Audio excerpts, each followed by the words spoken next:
We were a little too busy yesterday to celebrate this milestone, but as of yesterday, we've now been traveling for 3 months straight, which is kind of hard to believe. It has both flown by, but also felt like an eternity. And I think Claire from Claire and Peter said it best after they finished their first year of travel that it feels like the year has flown by, but also feels like they've lived 100 lifetimes. And I feel like that's kind of exactly how we feel. 3 months was our original travel plan when we first started planning for this whole trip, and we've made it. Our original plan would have been to go home right now, but we still have several more months planned, and plus, beyond that, we have some more planned. We don't know how feasible it's all going to be, but for sure we have a few more months in us. And overall, we just wanted to kind of reflect on our experiences and share with you our thoughts, and also kind of take some time to journal this moment for ourselves and kind of reflect on our experiences. And I think overall, the biggest thing that we feel is just grateful that we even have the opportunity to be able to do this, that so many things in our lives worked out to be able to make this work for us. And we're just really grateful for that. Starting this journey, we really had no clue what to expect nor how long we were going to do this for. So it's really nice to pass that 3-month milestone that we originally had planned, and it's good to know that we're going to continue going. So since we've been traveling for 3 months, I feel like that's the right amount of time to really sit down and talk about it with you guys based on our experiences, and I feel like that's enough time. So we wanted to go over with you guys some of our rose, thorn, and buds, and we're gonna start off with Moses. So if you're unfamiliar with it, a rose is something that you like, thorn is something that you dislike, and bud is something you're looking forward to. So for me, my rose is just that we've gotten to see and do so many things that were basically bucket list things for us, and stuff that we would have never dreamed or imagined would be possible for us to do, and we're actually out here doing it and seeing it. Like getting to climb around Angkor Wat is straight off our bucket list. Getting to ride motorcycles around Saigon is off our bucket list. Just so many different things that we've done have been incredible and memorable, and we've gotten to do it. My rose has been getting to know locals and talking to them and just getting a feel about the culture and how they live day to day. I've also really liked staying in Airbnbs, which sounds kind of weird because people tend to hate on it, including me. But it's also allowed me to live in communities where you're surrounded by locals. It's just been a lot of fun. I think that's probably one of my favorite experiences so far. For me, my thorn was something I wasn't expecting at all. It's just that I don't feel stable. In the back of my mind, I don't feel stable just because every week we're moving to a new place. And it is kind of awesome how quickly we are able to adapt to a new place. If we wake up in the middle of the night to use the bathroom, we know where it is. When we used to always wake up freaked out in a hotel room. So we've definitely adapted to our new lifestyle, but just in the back of my mind, I can feel my mind telling me that we're super unstable and this isn't good, this isn't healthy. So I definitely wouldn't survive as a hunter-gatherer, I don't think. But I mean, that's why I wasn't born in that time, because I would have killed humanity. So I mean, that's kind of the biggest feeling that I have, the biggest stress in the back of my mind. But I don't really feel like instability is necessarily a bad thing, because it also gives us the opportunity to see and do all these things. My thorn goes along with the common misconception that we're on vacation, right? Because people say oh, you must be living the best life ever, which yeah, we are, but we are still on the corporate hamster wheel.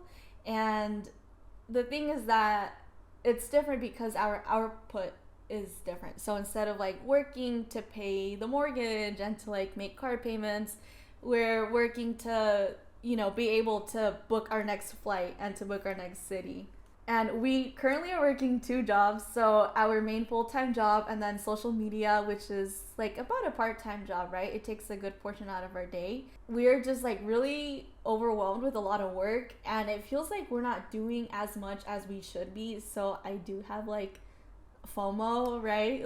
I wish I could be doing more, but based on our schedules, we're limited, and that's one thing I don't really like. There are a couple of adventures that would go a couple of days, camping adventures or exploration adventures, or even train adventures that aren't really possible because of our work schedules. We would love to do them, but I mean, this is how we're able to travel. So we got to take advantage that we are able to travel and work. It's a good thing that we like our jobs, though.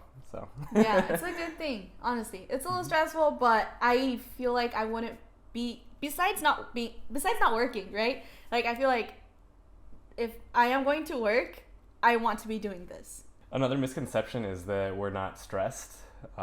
We're definitely still stressed. It's just a different type of stress from, living a quote-unquote normal life. Like it's a stress about how we're going to get around town, how we're going to get to our Airbnb, how we're going to get to the airport, are we going to miss our flights, what happens if we miss a flight, kind of all this planning and logistics as well. Like we'll easily spend hours planning our next city and like looking for hotels and Airbnbs and the perfect flight, and just kind of stress ourselves out going over all the possible options. So we're still stressed. It's just a different type of stress now. But finally, what we're looking forward to. Like I said, we still have a couple of months planned. We actually have 1 month booked already, but about 3 months of plans still. I'm really excited for the places that we have planned. I'm really excited for what we're going to get to keep doing over these next few months, what we're going to see, what we're going to visit. So I'm really just looking forward to the future, looking forward to these next few countries and next few cities. My bud is very simple. It's just every day. So when I wake up, I always kind of like ask myself, what new memories are we going to create? So I'm always looking forward to every day, and every day brings something new. So it's always an adventure here with Moses and Yami, as you guys have seen on our channel. And most days when we wake up, we don't really have a plan for what we're going to do. We just kind of go out and go with the flow. No. Or we come up with a plan while we're sitting in bed and just watching TikTok or Googling stuff, seeing what's going on. It's been an interesting way of life. Another thing we want to talk about now that we've been to 7 cities in 3 countries is what's our favorite city? And I think we're going to have different answers for this one. So Yami, what is your favorite city? All right, a favorite city. And this is my favorite city just because like of cost. So getting around is a lot cheaper, and I liked our accommodation where we stayed in last time. Okay, and the food and culture. All right, now you get the idea why I like this city so much, and my favorite city is Saigon, Vietnam. And my favorite city is actually Chiang Mai, and being back here has really reinforced that for me, that this really is my favorite city. Although I do have to say Saigon is a very, very close second for me. That was a very cool spot. Yeah. And Chiang Mai is my second favorite, if you're wondering. So it's funny how like his first is my second and my first is his second. I also want to talk about some changes that we've seen in ourselves over these last 3 months, because we've been living a completely different lifestyle than we ever have. And we've definitely seen changes in our body. I think the biggest one being weight loss and bloating loss. We're definitely eating healthier here without even trying. Food is just better quality, better ingredients, I guess. Mm-hmm. So we've both lost a significant amount of weight. Our clothes don't really fit us as well. Like our shirts are really loose now. Our underwear and pants are really loose.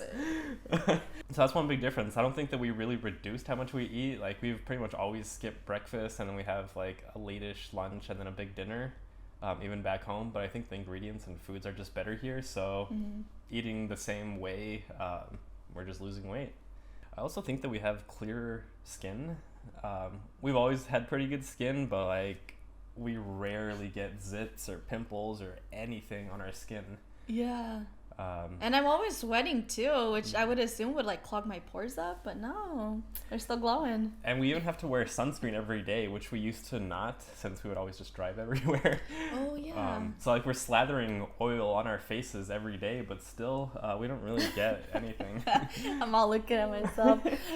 It's funny how like we were speaking to somebody on an excursion, and they told us like, how are you guys not so tanned up? And it's like, oh, you're right. You know, like we are always using sunscreen. It's not like I'm applying it every 30 minutes, you know. I sometimes only apply like once a day, but hey, pretty good. Yeah, the only mistake I made was our first week. I didn't put any on my neck for like my V-neck shirt, so all this was just like red and burned a little bit. But I've learned, so now I put sunscreen like everything exposed. And I think overall, like we just feel healthier in general. Like our gut health is better, our mental health is better. Like we're still on the corporate hamster wheel. We still have that stress, but it's not as stressful, I guess.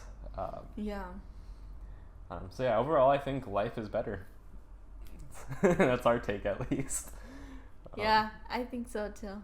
Looking ahead, we are noticing that stuff is getting more expensive. Right now, it's April 16th, 2023. So tourist season is going to be starting in about a month, about middle of May, and then just kind of ramping up through the summer. As we're looking and kind of planning for our future cities, we're seeing stuff getting a lot more expensive. Flights are getting more expensive. Hotels are getting more expensive. So that's something that we're going to have to be aware about. Might mean some changes in the budget, which I'm really hoping isn't the case. Because it's either that, stay in like pricey, cheap hotels and not get to do a lot, or change our budget and still get to do stuff. So that's going to be something that we have to pay attention to. There's 2 countries on our list that I was really excited for, but for the timeline where they fit into our schedule, they might not be feasible just because of price. Because we're going to be paying double or triple our budget to be staying in a shoebox, and not be able to do too many activities. So I don't know that it's really worth that, but I guess we'll burn that bridge when we get there. But for our original plan of 3 months, when we were planning on leaving our jobs and just traveling 3 months, we had saved $10,000, and we are below $10,000 spent so far. So I think that was a pretty good budget to pick. That would have worked out well, and we would have had a little bit of leftover for if anything went wrong, which luckily it hasn't, thanks to all my stressful hours of planning. It's paying off so far. But also, we don't really know what we would do to like go back home and go to a normal life, because we low-key don't have a home anymore. The Airbnb has been going really well for the last month, and we're booked for a couple of months now. And for when we were aiming to head back home, that's like prime tourist season when we could make a lot from the Airbnb. So we don't really have a place to go back to. And another change that's going to happen imminently, we don't really know when, is we're going to lose our mobile data. Through T-Mobile, we get free international mobile data, but that's only for 3 months. And it's been 3 months, so we're going to get cut off any minute now and have to start paying for our own data. We have a plan for that, but that's just going to be an additional cost that we have to think about and consider and plan for. That has just kind of not been a worry for the last 3 months. And one thing I'm also worrying about too is my contacts. I got like 6 months worth of supplies, so half of my suitcase is literally my contact cases. Which was kind of dumb of me, because I wear the daily contacts and I should have gone with the weekly ones. I went with the daily ones just because, I always lose mine. So they drop on the floor and it's like, oh, okay. So I don't know how I'm going to refill my contacts nor where to go. So honestly, like, I'm asking for help. If you guys know how I can like get my contacts lens exam and also order them within a reasonable amount of time, let me know in the comment section. That would be so helpful, because I don't know what to do. I wish we could be backpackers, because we are backpackers and suitcasers, and they are both stuffed with stuff.